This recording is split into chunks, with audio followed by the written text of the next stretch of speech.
Welcome to the Great Debate Show. I'm your host, your favorite uncle in the world, Uncle JJ. And as always, I got something to say. And today I want to say something about NBA versus NCAA hoops. The Great Debate Show is available on all social media platforms. Rate, review, follow, subscribe to the YouTube channel, smash that notification bell, and follow on all other platforms. I'm live on YouTube, I'm live on TikTok, and today I'm talking about NBA versus NCAA hoops. Who's your top 5 box office stars in the NBA? Like, who's box office? Who is must-see TV? Who gets all the ratings? Who gets all the fans to the television, no matter when they're playing, on what streaming platform they're playing on these days? Who is your top 5 box office stars? And the breaking news yesterday from the NBA commissioner, Adam Silver, he has switched some things up, and there's plans to make anti-tanking rule changes for next season. And I'm going to talk about that too and what it means for the NBA. And maybe it can make it better with all the tanking that you see going on. And I understand that sometimes you got to do that. How long have I been saying the Pittsburgh Steelers need to tank it out so they can go get them a quarterback of the future and present, or whatever position that they need to get better at? You got to be bad to be good. In order to be bad, you got to tank. The Dolphins have gotten in trouble for doing it, but, they tried. Sometimes there's nothing wrong with it, but the NBA has gotten to a point to where it's just out of hand. And when I say that, you probably know where I'm going with it when I get into this first topic. NCAA versus NBA. Which is the more intriguing game right now to you? Let me know in the comments. Let me know. Hit that like button. Smash that notification bell. Smash that like. Smash that subscribe button on YouTube. And smash that follow button on TikTok. All right? If you enjoy the content that I'm giving you. Again, I'm Uncle JJ, host of the Great Debate Show. Back, better than ever, baby. Up in this bitch. And I want to say, and I want to give you some things as to why I'm going to give you my answer as far as which is more intriguing right now today between college basketball and NBA basketball.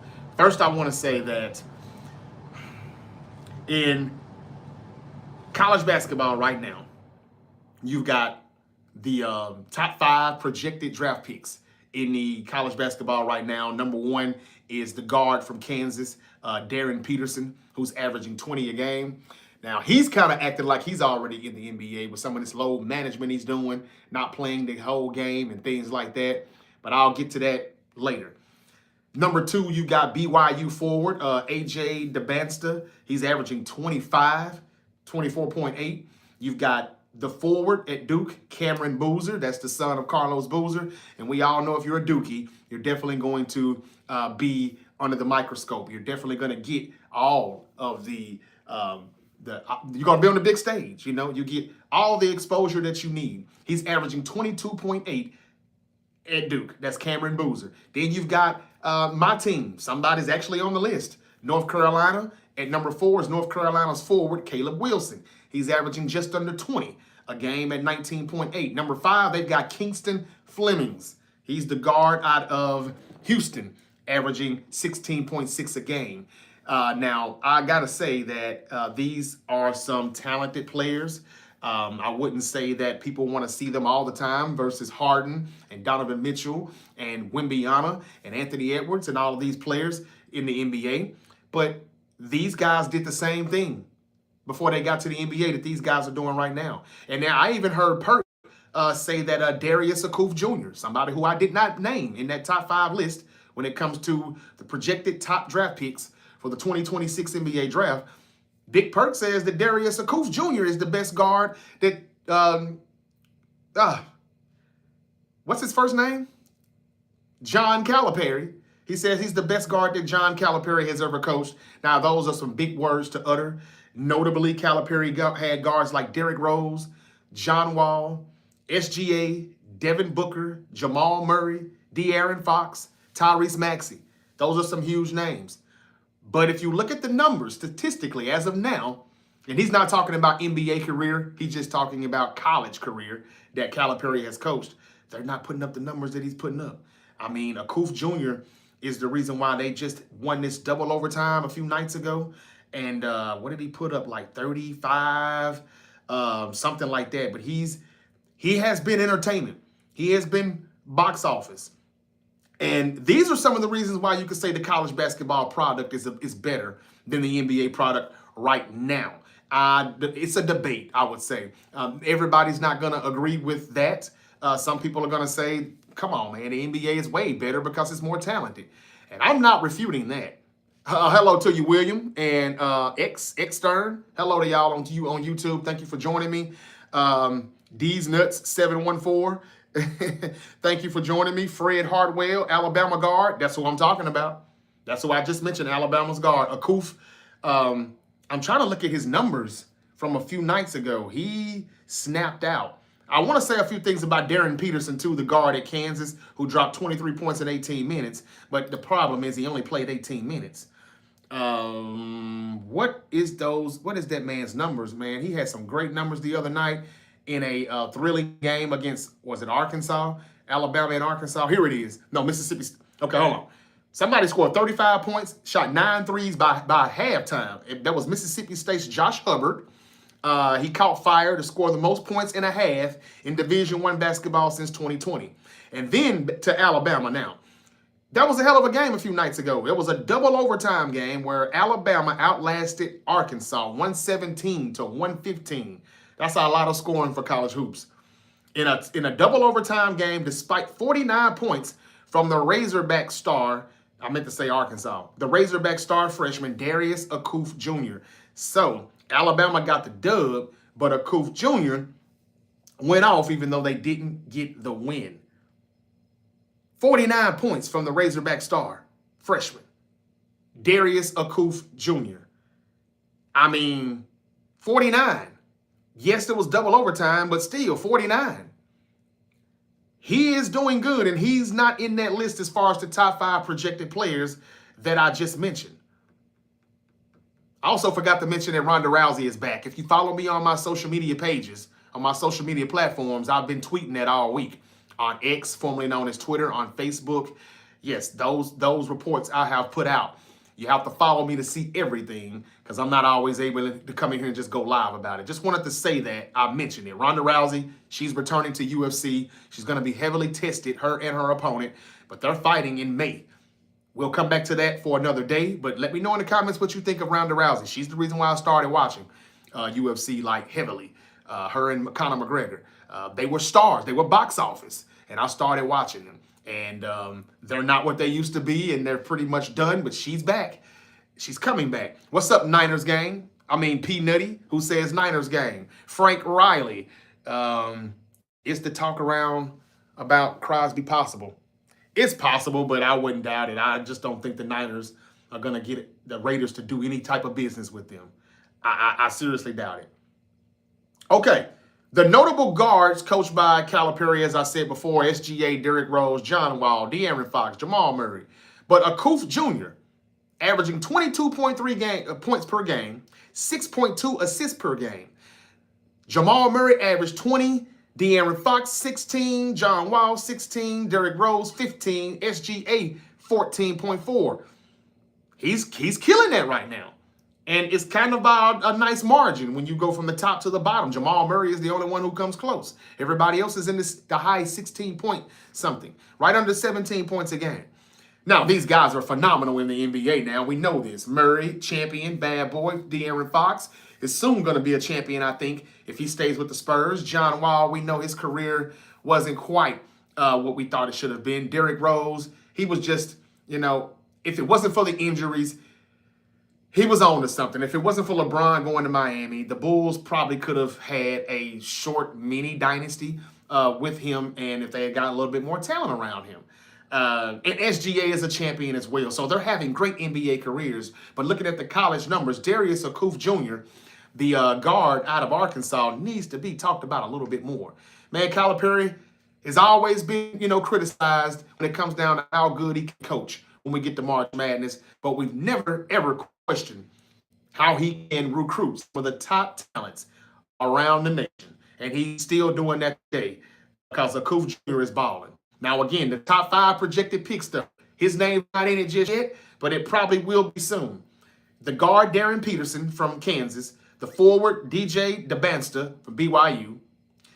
The forward, Cameron Boozer from Duke. That's Carlos Boozer's son. Caleb Wilson, the forward at North Carolina, my North Carolina Tar Heels. And number 5 is the guard, Kingston Flemings at Houston. Okay, Peterson leads the way, averaging 20 points per game, but the forward at BYU, AJ DeBansta, is averaging 24.8. Cameron Boozer, 22.8. Caleb Williams, just under 20 points a game, and Kingston Flemings, the guard, averaging 16.6. So I'm going to say, with all that being said that I just mentioned about that, as of early 2026, if you do your research, the college basketball, the NCAA, is experiencing a major surge in viewership. And a lot of those reasons is because you've got the ratings are up to over 60%. You've got some networks often outpacing NBA regular season games now. While the NBA represents the pinnacle of talent, it definitely does have more talent. We know that. But the NCAA games, particularly the top matchups like UNC Duke, what a game they had last week. Or the week before last. You've got Duke and Michigan coming up this weekend. Another big game. 2 of the top 2-3 schools ranked right now in the nation. That's going to be huge. Top games like that, top matchups, and the March Madness, which is coming up too very soon, that frequently attracts a larger audience due to higher intensity, deeper school loyalties, and recently increased popularity in women's basketball. These are some of the reasons why I would say that the NCAA is a better product right now than the NBA. You don't have to worry about load management. These guys are playing every day, every night, playing their hearts out. And we used to say it was for the reasons of, well, they're just trying to get their money. They're trying to get to that bag, get drafted. Well, they're getting some money now in NIL. So these guys are still playing their hearts out, and they're playing a lot tougher. There's more intensity with these games. Again, like I just said, the deeper school loyalty and increased popularity in women's basketball. We saw what Caitlin Clark and what Angel Reese did on their way out of college, and they've gotten more people to watch WNBA now, especially Caitlin Clark. I mean, we're talking about college hoops, women college hoops, WNBA more than ever. It's kind of at an all-time high. And when it comes to the key viewership, 2025, 2026 season, that's right now, college basketball is surging. Through mid-February 2026, college basketball viewership is rising across major networks, with ESPN reporting a 25% increase, and they're on track for its best in 11 years, their best season in 11 years. So the NCAA versus NBA regular season, look, regular season college games frequently draw over 1 million views. That dips and rises at times occasionally. It's like a tidal wave, but key matchups is what gets people there. The March Madness, one and done. It's just more intensity, and it means more. And so that makes it a lot more intriguing. We don't really pay attention to the NBA, and if you've been watching the Great Debate Show, you would know I don't really go in depth, when it comes down to the college hoops or the NBA until after the NFL season and the college football has ended. I'm more of a football guy than a basketball guy. I can't help that. I've always been that way. Growing up, I was boxing, football, then basketball. And then boxing is not what it is anymore or what it used to be. So now it's just been football. Basketball has been more secondary. And I love the game. I love this brother right here behind me on this picture. I think he is the greatest of all time to play the game, even though we know Jordan could never play Wilt Chamberlain and, Bill Russell, and Elijah Wan could never go one-on-one, with Bill Russell or anything like that, or Kareem. We understand that. Magic could never play Kobe. Allen Iverson could never go one-on-one, against Isaiah Thomas. We never would know who the real GOATs are. We'll never see Steph Curry or LeBron James go up against the bad boy Pistons. So there really is no such true thing as a GOAT. But I said all of that to say this. Basketball has just kind of been secondary to football. But when I watch it, the NBA just started doing these, what is it again that they call it? When in the beginning of the season they have these little cups and you win this NBA cup or whatever. This is certain things that they're doing, changing the format of the All-Star game. They're having to do all of these things to make the NBA game more intriguing. Dunking contest is bad. Nobody wants to do it. Nobody can come up with anything that we haven't seen. Nothing's new under the sun. These guys don't want to play. They make a lot of money, and they still do the load management. You've got teams tanking. The commissioner's trying to change rules just to stop that. I mean, people will do anything for a lottery pick. I mean, it's just this second apron that we're talking about now. There's a lot of things. While they have the most talent, there's a lot of things that can rub you the wrong way. I was a season ticket holder last year for the first time in my life, and I regretted the hell out of that because I would have to read reports on my way to the FedEx Forum here in Memphis, Tennessee, to see is Ja Morant playing tonight. He'd be a game time decision until about 10 minutes before I pull up to the Forum, just to find out that he's sitting it out. Damn. Now, yeah, I've paid for these tickets already, but where am I getting my money's worth when I see him on the bench in street clothes more than I see him on the court in his uniform? It's hard to be a season ticket holder. It's hard to even buy the league pass. It's hard to find these games on League Pass or Peacock or Prime Video or just all the platforms that these things are on. They're like the NFL and the WWE. It's hard to find these games. All of those things make it much, much harder to find that game more interesting, more intriguing. And you don't really care about it until we get to April and May. Whereas in college basketball, we're watching. The real fans watch from October, November, all the way up until March.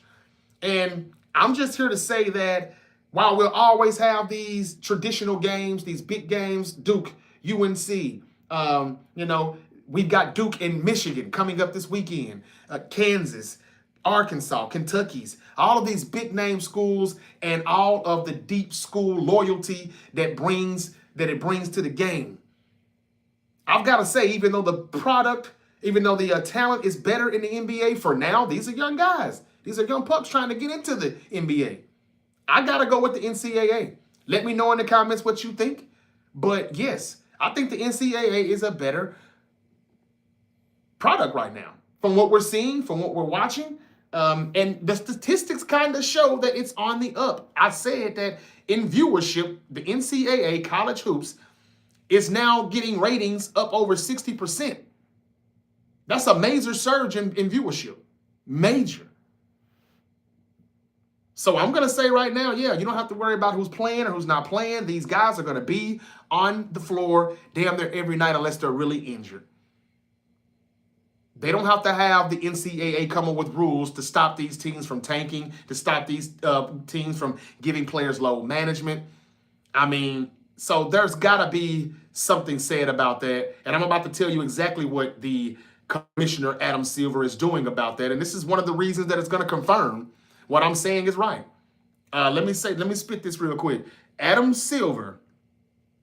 Man, where did it go? Where did it go? Bear with me, y'all. Let me read a few comments before I keep moving. That BYU guy, thank y'all for joining me on YouTube and TikTok. I just wanted to get that off my chest and say that before I started reading anything. What's up to William? What's up to Carl Johnson 90s?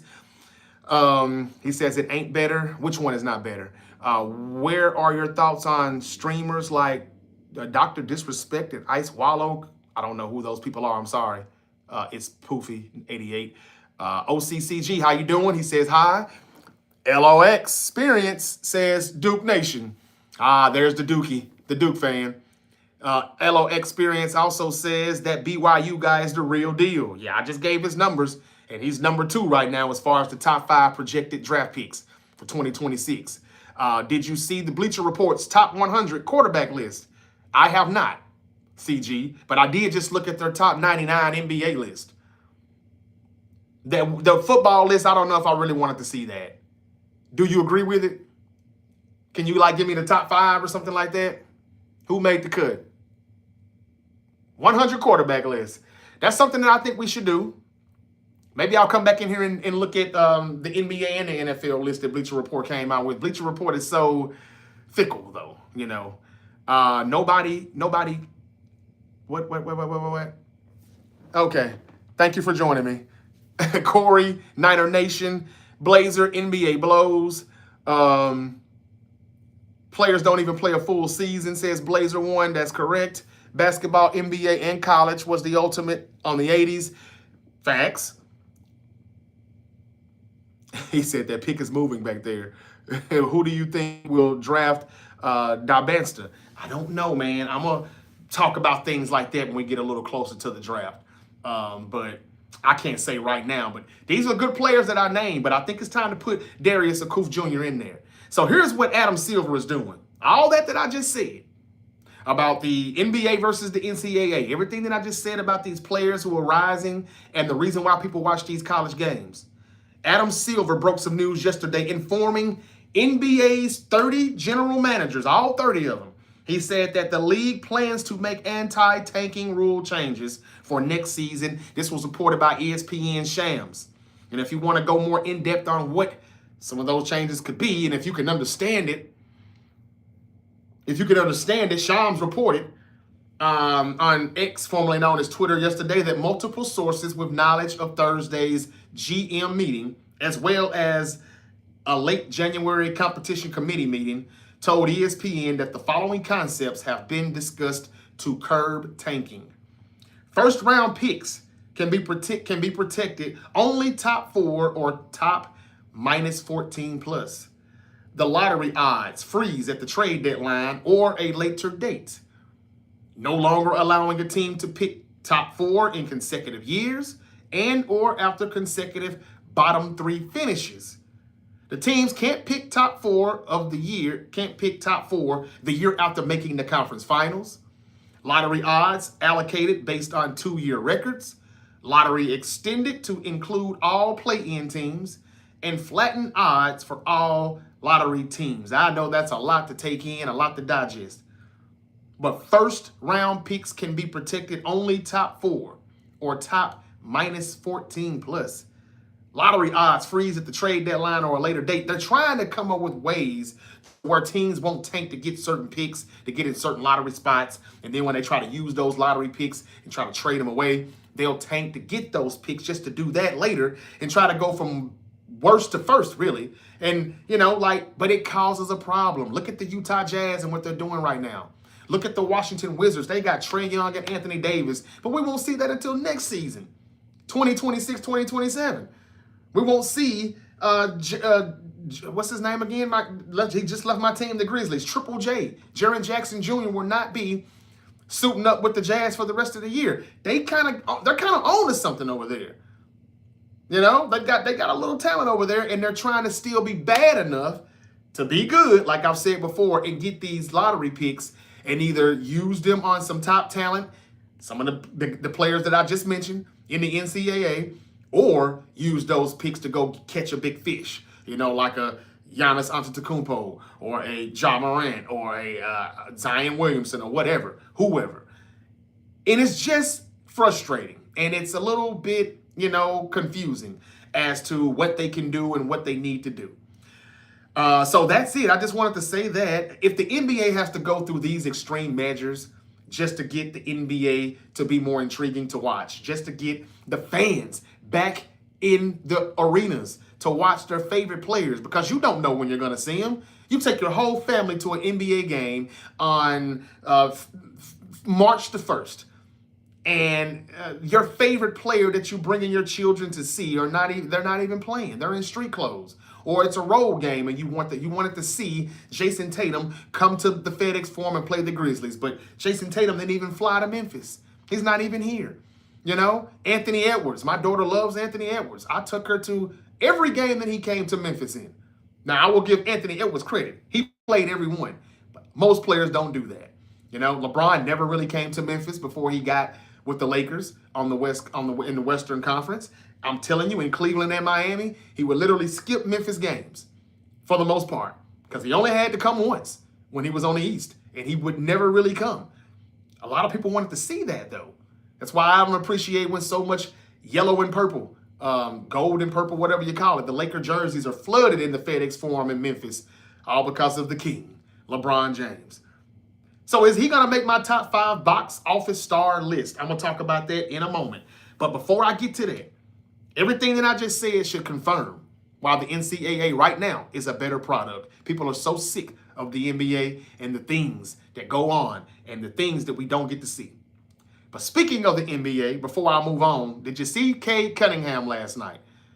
The Detroit Pistons, now I've said the talent is better, but the product is not. Cade Cunningham showed you last night what he's capable of doing. I mean, man, what did he have last night? 42 points, about 13 rebounds, 8 assists. 13 assists, 8 rebounds. He nearly had a triple-double, and he scored over 40. Now, a lot of people think that the Pistons and the Knicks are the teams to beat in the East to get to the NBA Finals. Who's going to win it? Who knows? Cleveland has something to say about that now after trading for James Harden, but they've got a lot of pressure because people are expecting them to make some noise. And if you know what I know, if you know James Harden, you know damn well ain't no Cleveland Cavs going to be playing in May. Maybe next year when LeBron returns to Cleveland, they'll have something going. But, you know, it still sounds like the Geritol club game, except for Spider. He's the only one that's still young. If you get Harden, LeBron, and Spider Mitchell together, that's what it's going to be. And it's probably going to happen. But back to Cade Cunningham. He said after the game that he thinks he's the MVP. He said before the game that he's the best in the world. And, you know, after the All-Star game, you know, he didn't have the game that he probably wanted to have, but they had like 3 different teams. They played 4 games. You sit out a game, you came back. It was just different. Some people like it. Some people would rather go back to the traditional version, East versus West, as I would. But the Pistons star is you know, he's talking big after the huge win last night against the Knicks, and he should. Now, big body Jalen Brunson had like 33. He did what he could do, but it wasn't enough. 42, 13, and 8 shows that if you don't think Cade Cunningham is a star, a new star, the up-and-coming star in the NBA, think again. And if you go back to my episode back in October, when I did NBA predictions, I said, watch out for Cade Cunningham and the Detroit Pistons. If they could get a Giannis Antetokounmpo or just, you know, make a few trades by the time we get the trade deadline, you're going to see that this Piston team is a team to be reckoned with in the Eastern Conference. Don't just think Knicks or Cavs or Knicks and Celtics. And I'm telling you, the Pistons are tough. They can defend, they can score, they can run. I can't shoot to save my life with Cade Cunningham on NBA 2K, but I know he's good. And if anybody didn't really know who he is, I think you know now if you watched last night. The thing that I don't like about the NBA is we don't really care or pay attention to this until when? After the Super Bowl, after the NBA All-Star break. They played 3 times this season, and the Pistons have won all 3. But nobody knew, and nobody really cared, unless you're just really a diehard NBA fan, and it ain't that many of them out there these days. Okay. Clippers win tonight, right? How is the LA Lakers the favorite? Oh, good comment there, Notorious Clout. I don't know, but the Clippers have been balling. Last night they beat the Denver Nuggets after being down. I think they were down pretty big. And Kawhi's been snapping out, man. Ever since the Chris Paul debacle and him being removed from the team and James Harden got traded, he's balling. I just don't want to get too high on him because I used to love that dude. And I was this close to saying the Clippers are my team. 2019 all the way up until about 2021, 2022, I was hollering Clips in 6. Paul George and Kawhi, they're going to figure out a way to do that thing. And I had them getting the championship before AD and LeBron. I was wrong. AD and LeBron got that thing in 2020, year 1. It never worked out for the Clips. Right now, he's playing good basketball. They have won a lot of games here lately, and they're climbing back up to 500, which almost seemed impossible a few months ago. So shout out to the Clips also. And I think that the Clips beat the Lakers tonight if Luka Doncic is still out. But the Lakers play good basketball when they've got all 3 of them on the court. I will say that. Austin Reeves, Luka Doncic, and LeBron James have only played like 10 games together this season. One or the other has been out. They're a 5th seed team still, with that being said. So let's not sleep on the Lakers because they still can probably get to the conference finals, but I just doubt it. They only compete for half the game, not the whole game. But we haven't seen all 3 of them together much, so I just wanted to say that part. The Clippers are coming from out of nowhere there. From out of nowhere, though. Don't sleep on them. Watch out for the Clippers. They're coming. But, yeah, back to Cade Cunningham, y'all. What did y'all think? And does this mean the Knicks are still not going to get to the NBA Finals? I kind of said Knicks, Spurs, or Knicks, Thunder, and the Thunder probably repeat. Those were my predictions for the NBA Finals. It just feels like with the NBA back on NBC, this is just going to be one of those old 90s vibes. Knicks. Remember the Knicks and Spurs in 99? Remember the Knicks and Rockets in 94? These are some of the scenarios that I threw out there as to who could be in the finals. But I may be wrong about the Knicks still, even though they've been coming on. They've gotten hot. The Pistons cooled them off once again. They're 3-0 this season against the Knicks, and this is kind of reminding me of the Spurs and the Thunder. Now, the Thunder made a decent trade at the trade deadline when they went and picked up McCain. What's his name? Jared McCain or whatever. But I don't know if that's good enough to beat the Spurs. They've literally lost like 4 out of 5 this season. I don't even know how they played that many times, but they have. And they lost like the first 4 or the first 3. Then they got the 4th one, and then they lost the 5th one. So they're like 1-4 against the Spurs this year. The Thunder do not have a chance to go back-to-back if they run into the Spurs in the playoffs. And I'm going to say the same thing about the Knicks. This is their shot to get to the NBA Finals if Jason Tatum doesn't return this season, which he probably shouldn't, for the Celtics. Even though the Celtics are still good and they're number 2 in the East, Tatum's not there, though. They've got a chance to get by them again. Tyrese Halliburton is not coming back. The Pacers aren't going to be around. The Cavs, James Harden's there. They're going to be entertaining for a while, but they're going to take the back seat because James Harden takes the back seat when we get to May. So this is the perfect year for the Knicks to make it, but if they see the Detroit Pistons, they're not going to win that series. I think we see that now. We're past the trade deadline. They did what they were going to do. Alvarado and some of those boys that they brought in, good looks. But, man, they didn't make any adjustments. Mike Brown did not do a good job. I didn't see the defense. Every time Brunson scores, like, your turn. And then they come back and they score again. Cade Cunningham or Duran, or they just keep Tobias Harris. They just keep coming back. And then Brunson will answer again, but they just can't get any stops. This is supposed to be a better defensive team under Mike Brown, and I'm not seeing it, at least not against the Pistons. So, do you all think Detroit can win the East? And watch out next year. I already talked about the who did I talk about? Next year, the Jazz is a team to watch next season with some of the talent that they're adding, and they're looking to add young pieces or veterans around that. And then the Washington Wizards, AD, if he plays any basketball enough next year, Trae Young, and whatever else they add with the draft. I found it interesting that LeBron James said he likes where they're going. And we're supposed to believe that this could be his last year, and he's busy watching Cleveland and watching what Washington is doing. He's trying to get back over there to the East Coast, to the Eastern Conference. All right, in other news, the Rams promoted their offensive. They promoted Nate Shellahasi. I'm sorry, bad pronunciation. I'm going to say Big Nate is interviewed for 5 head coaching openings. Now he's promoted to the offensive coordinator with the Rams. Now let's get to my top 5 list, and I'm going to read comments. We're going to go ahead and see what y'all talking about. Thank you, John. They are 1-4. Oh, Portland is another team. You're right, Drew. Drew Dog 55. Portland is a team to watch out for next season. They're actually looking good right now. Good young team. And one of their players made the top 99 list. Matter of fact, he was in the top 25. I can't think of his name right now. Foreign guy for the Portland Trailblazers. Yeah, Portland is another team that you shouldn't sleep on for next year. LeBron sees all this coming. He sees Portland. He sees Utah. And he's trying to go back to the East and get with Cleveland. But he's also watching what the Wizards are doing. Maybe he wants to go back and play with AD and Trae Young. He's watching. He ain't leaving this year, though. LeBron wouldn't dare leave the NBA without getting the full attention and farewell tour that he thinks he deserves.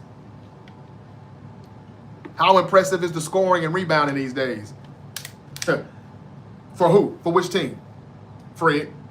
No defense at all. That's right. Oh, that's another thing. That's another reason. Good comment, Fred Hardwell. Thank you for saying that, because I left that out. And I jotted that down in my notes, and I just looked over it. That was one thing I was going to say on why the NCAA, I think, is still a better product than the NBA. All they do is shoot threes. No defense. You miss a shot, transition, it's pretty much if I don't get a dunk or a layup, I'm running right here to the corner. Hit me up for that three. That's all we got, 3 and D. And a lot of times it ain't a lot of D. The NBA has become nothing but who can play the 3 and the D. And I know that don't really sound right, but y'all know what I mean. That guy on the perimeter, on the wing, that can play, that can shoot that 3 and has a little D on that perimeter, but out the wing. But I'm telling you, it's a 3 and D league now and it's not good. There's no such thing as big men anymore. I want to say that too. This is why I give so much praise to Shaq, Duncan, Olajuwon, the best center that I ever saw in my life. Even the power forwards who played with their back to the basket, like Charles Barkley and all of those guys. I mean, they deserve so much respect, man. The Wilts, the Kareems, the Moses Malones, all those guys from back in the day, all the way up until Duncan and KG, Chris Webber. You know, Chris Webber did some spot-up shooting too now. Don't get me wrong, but Karl Malone too. But these were still good forwards that could turn their back to the rim. You don't see that anymore. So there may be some big men that can play, like Wembanyama, of course, you know. But everybody's kind of Karl Anthony Towns these days, you know. And Wembanyama is a very, very, you know, good player. And I've been asking people since October, is he the best in the world right now? And everybody keeps hating on that, saying no. But you're watching the Spurs, and here we are in the second half of the season. You still think I'm wrong when I say he's probably the best player in the world? But I digress. He may be a good big player, but there's no good big man in the NBA anymore.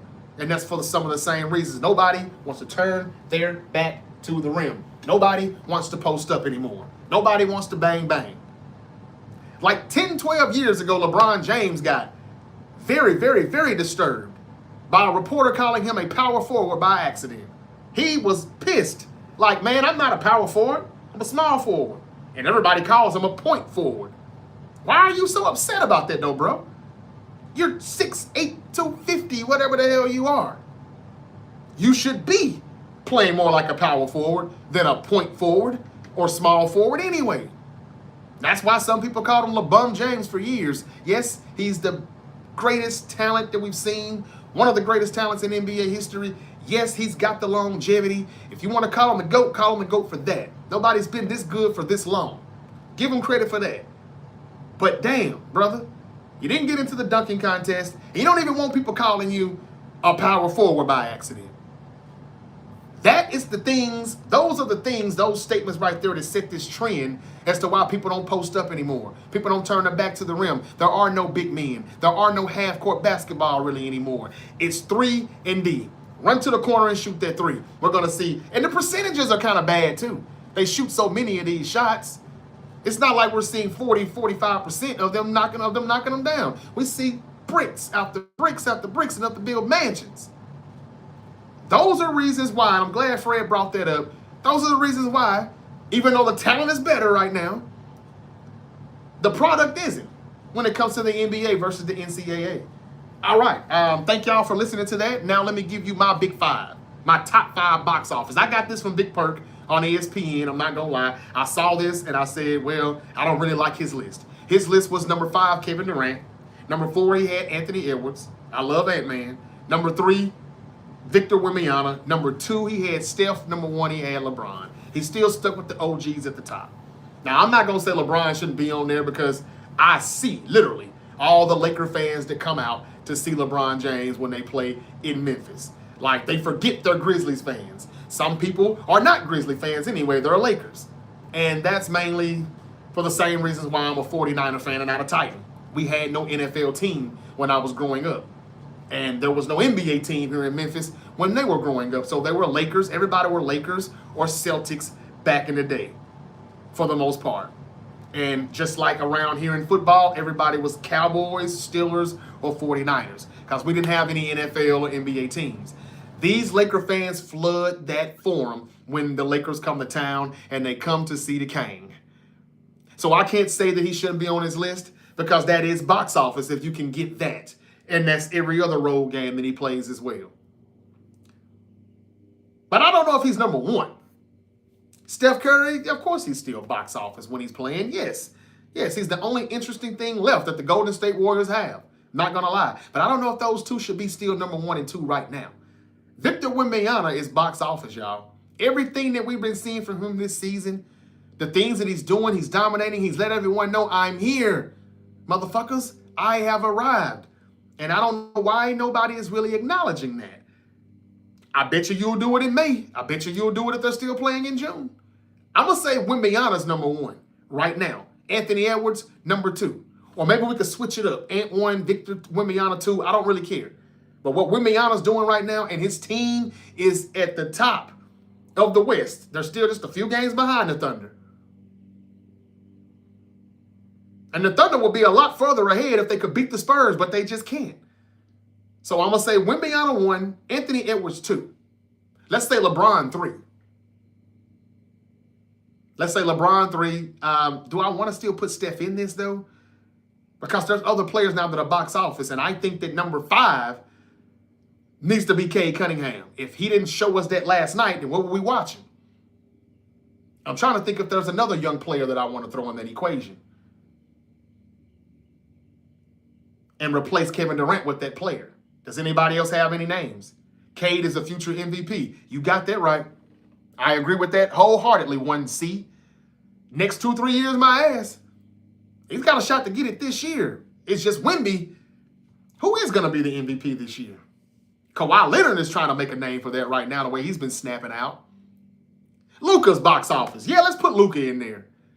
Luka's still probably more box office than Kevin Durant these days. So I'm going to say Victor Wembanyama. Thank you for that comment. Who said Luka first? 1C, Luka or Shy? Yeah, Shy. Last year he would have made it. This year, he definitely has, stepped his game up. He's elevated his game even more now. He's a better three-point shooter than ever. Dennis Rodman would have had him locked him up. No bad boys, no Indiana Davis, Brook boys. Kobe the GOAT was the last of the best in the NBA. Fred, you're not lying about the last of the best. He definitely was the last of a dying breed. No pun intended by saying that. But Baby GOAT is what I like to call him. Baby GOAT. I think that's still the GOAT of all GOATs. And yeah, I would say Kobe was definitely Baby GOAT. Yeah, LeBron and them boys couldn't. If you get mad by somebody calling you a power forward instead of small forward, you definitely are not ready to play the bad boy Pistons. Jordan took an ass beating, and I don't know if anybody else could have came back from that and still won 6 championships once he got past them.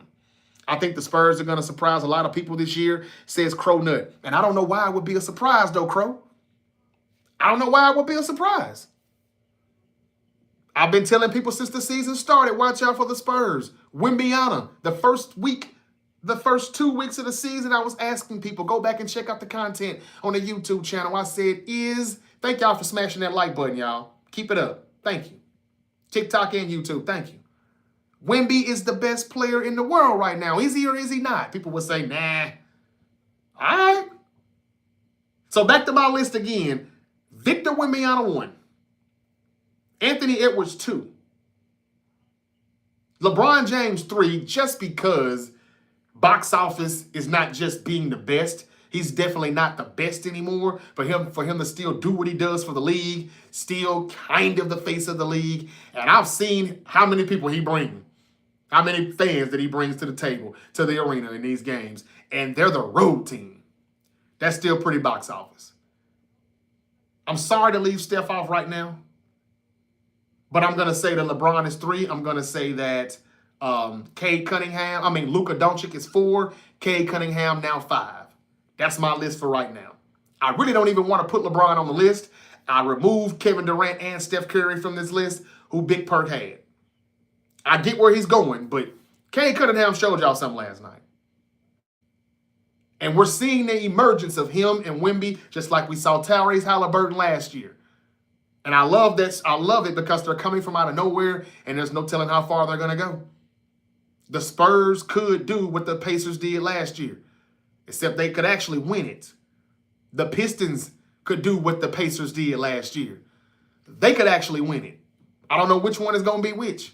But right now, you can't tell me that the Pistons versus the Spurs in the 2026 NBA Finals sounds crazy anymore. That's about all I got. I had to let the Super Bowl pass and the football season pass, and we still got more to talk about leading up to the Combine and to NFL free agency. The new league year opens in a couple of weeks in March. which is right around the corner. We still got more football to talk. It's a long off season and plenty to talk about. Where is A.J. Brown going to get traded to if he get traded at all? Where is Brandon Ayuk going to land? Where will Tyreek Hill go? Will he reunite with the Chiefs? So much to talk about, But I wanted to get this college hoops and this basketball stuff off my chest. I told y'all I had some basketball content coming, and I did. My thoughts on the WWE, let's wait till after tonight on SmackDown. Maybe I'll come back in here tonight. How many people are going to join me if I come back and recap a SmackDown review tonight, which is on Sci-Fi again because of the Winter Olympics? I thank y'all for joining me. Let me read a few comments before I get out of here. If I am the Knicks, they should have traded Townsend and went all in on Giannis to bring him in. I said that that's exactly what they were going to do before the season started. That didn't happen. I think mainly that was Milwaukee who didn't really want to trade him. And Giannis not just being honest with the front office saying, hey, I want to leave, trade me. He keeps going back and forth. I don't want to leave, but if I got to, I will if I need to, or if y'all looking to do something else and change the plans in the future, then I'll go, but I'll stay if you did. Man, shut the hell up. We know you want out. Just say it. You can't play both sides. Like some people are going to love you, some people are going to hate you. It doesn't matter. But just go because you know you want to go. He didn't come out and do those things, and that's why he's still a Buck. Now, the Miami Heat are going to go all in on Giannis and Ja, or both,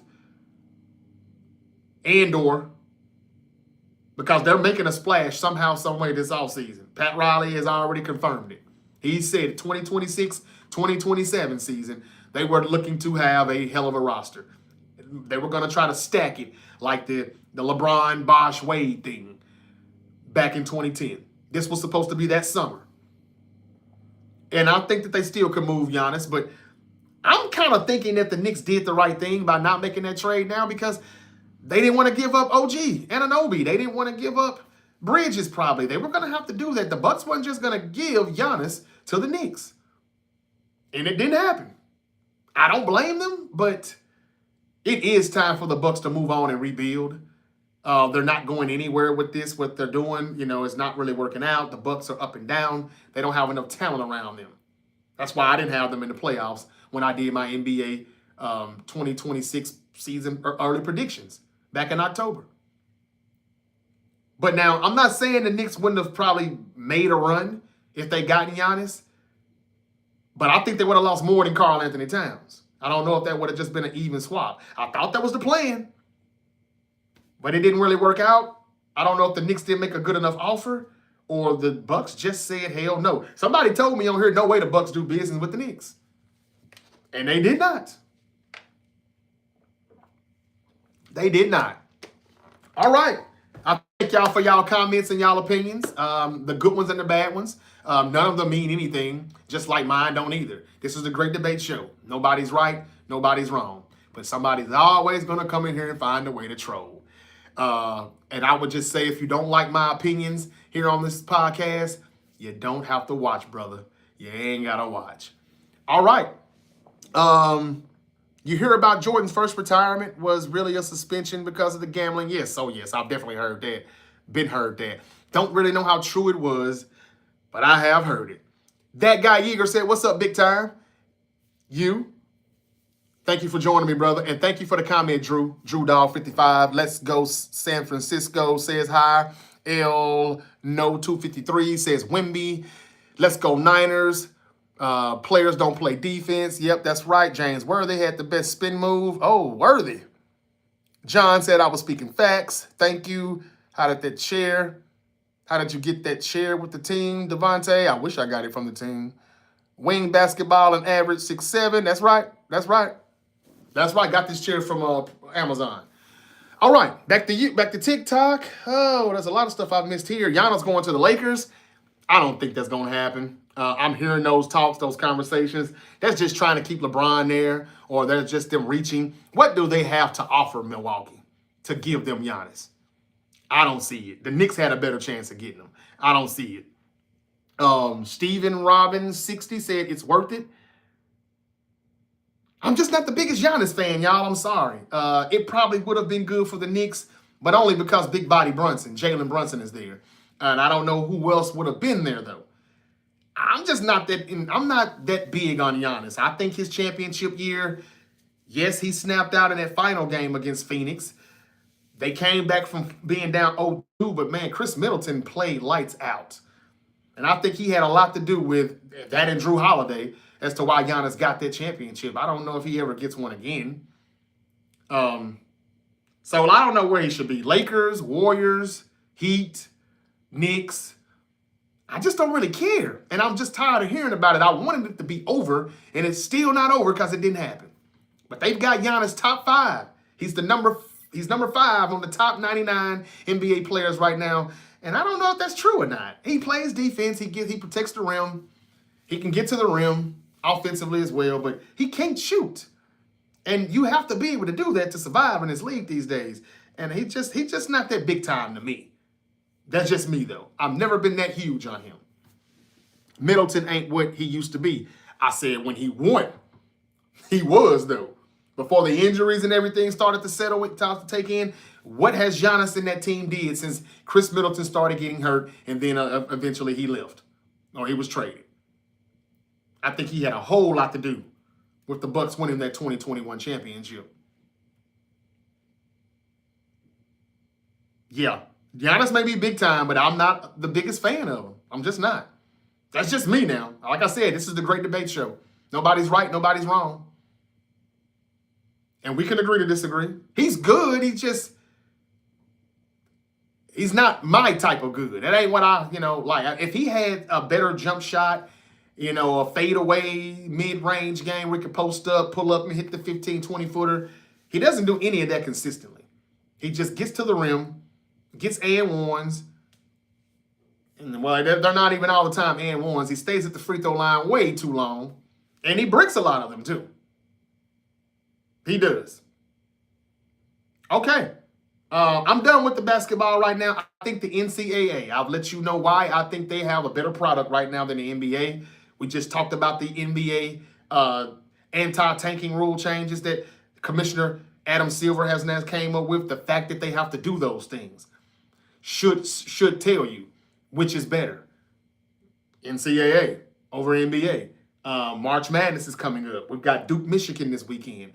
Big games are some of the reasons why they're drawing a larger crowd, and an audience, and the ratings are surging right now.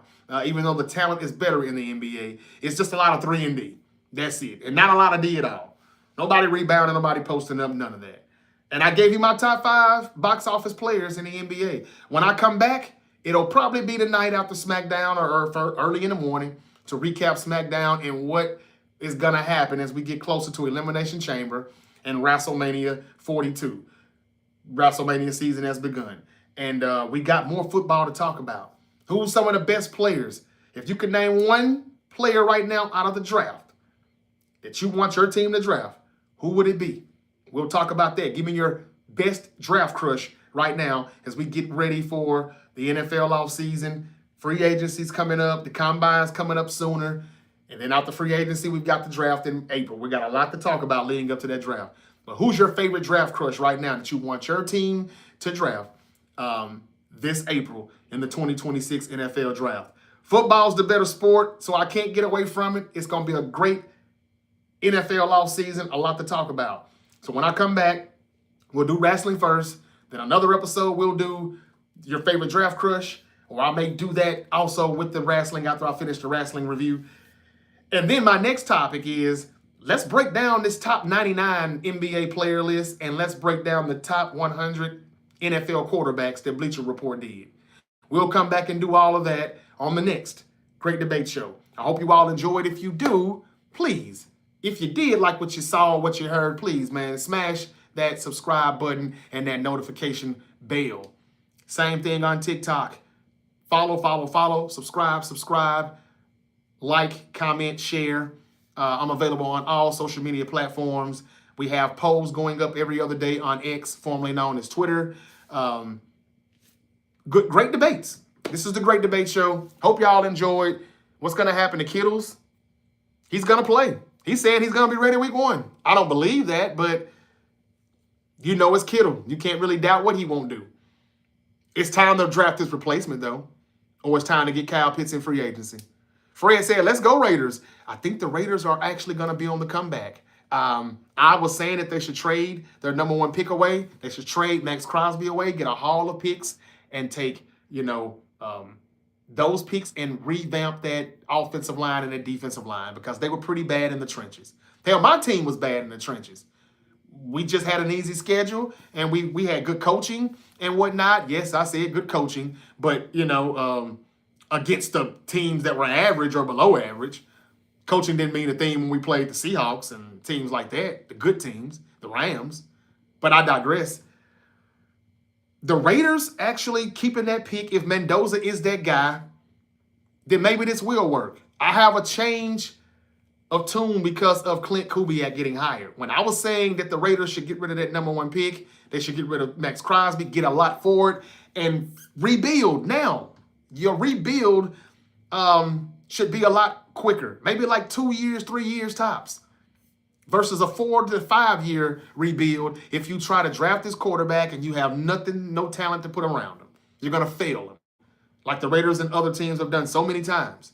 And it takes 2, 3 different organizations before we see, oh, Baker Mayfield is a good quarterback. Oh, damn, Sam Darnold really is a good quarterback after all. Daniel Jones, Mac Jones. All of these quarterbacks were failed by the teams that drafted them, and I don't want Mendoza to be another statistic of that. So I was saying, yeah, trade that number one pick. But if Clint Kubiak is as good as he was in Seattle with him and what he did with Darnold and how he kept him clean and, he didn't really expose him to a lot of turnovers. We started to see when that happened. He scaled back. He knew when to take the shots. He knew when to just keep it safe, play it safe, and protect him, and he did. Because everybody's saying Sam Darnold's like Jalen Hurts now. Yeah, he's a Super Bowl champion, but he ain't all that. All I know is he made the right plays. He was decisive, and he didn't make mistakes, and he didn't turn the ball over in the postseason. That's pretty impressive.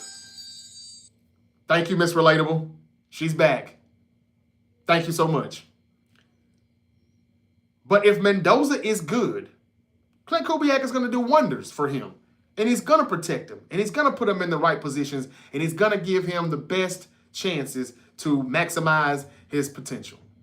And that's why I kind of changed my mind on what I said. I still think that it wouldn't be wrong to change those down, trade those picks, go get Mac Jones to be your quarterback for now as a bridge. Get Kirk Cousins and just rebuild. And you can do that with that defensive line and that offensive line. But just having Max Crosby and Mendoza, that's not enough to get you back to the playoffs or get enough wins. But Kubiak is good. I got to give him that. So this could be good. I'm hearing some people say that Mendoza holds the ball too long, though. He just played on a great team.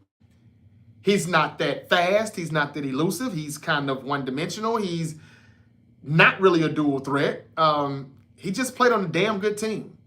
And yes, he won the Heisman, but there are some people kind of saying that he's not really, like as good as you think. He's just the best available right now. Now, I don't know how true that is. I watched Indiana. I watched him. I ain't going to lie. I'm still not sold on him. I see good moments, and I see moments where I'm like, you ain't going to get away with that doing on a professional level like you did on the collegiate level. So I don't know. I'm gonna do some more. I'm gonna do some more scouting on him and what he did in the 2025 college football season. But he went undefeated and he wins. I know that. He wins. Now, will he do that with the worst NFL team like he did with the best college football team? That's another story. We'll talk about it. As Trick Williams says, let's talk about it. We'll do it at another time. But Fred, hey, man, I think your Raiders could come back a lot sooner than what people think if they just do it right. But Tom Brady's got to be more all into this. He can't be telling people or not giving people his phone number. I heard what Clint Kubiak said. He was like, he surprisingly got his number, and I know he's probably going to regret that because I'm going to blow him up. It should be nothing wrong with that, Tom Brady. You're a minority owner. Don't get over there acting like Jed York and shit, like you don't really care. You got a team. As long as we sell tickets, I'm good. If you want to win, man, take that phone call every time Clint Kubiak calls you. How did I get on the Raiders? Oh, Fred. If we trade that pick, swap it with the Browns plus Sanders. I like that too. Now, some people probably don't, but Clint Kubiak is a good coach, a good quarterback guy, a good play caller. He would help Shadur Sanders way more than Kevin Stefanski did. He was being sabotaged. So I like that pick, even though most people probably wouldn't. I would like that move if they done it. Morgan Carr said to Fred Hardwell that I think it'll go up for the Raiders if they build a good O-line around Mendoza. They could do that too, but they could do it a lot better if they traded Max Crosby away and possibly the #1 pick as well. Now, if you can still revamp that O-line and get your quarterback, not have to trade it, then good. Trade Max Crosby and you can fix that O-line. Because that is what Mendoza needs. Sam Darnold couldn't get to the Super Bowl if he wasn't protected. So I agree with that too, Morgan. All right, y'all, my time is up. That's enough. I've been here for 60 minutes. I got to roll. I hope y'all have a fantastic Friday. Tonight or in the morning, I come back and recap SmackDown, and I talk about the road to WrestleMania as it continues in Elimination Chamber. Who's in the crate for Monday Night Raw? AJ Styles, and he's going to be in Atlanta, his home state, Georgia. They're doing a farewell for him. Is this just to keep him from signing the AEW or something? Like, why now? He's been gone for a month. I don't know. Trade Max Crosby to the Cowboys. Don't think the Cowboys won't try it. Don't think they won't try it. We saw what they did. We saw what they got from the Michael Parsons trade. They've got it. They can do it. We'll see. All right. Let me know in the comments, YouTube, who's your top 5 box office players in the NBA? And do you go with NBA or NCAA? Which has the better product right now? Which game is more intriguing, more compelling? Let me know in the comments if you haven't already.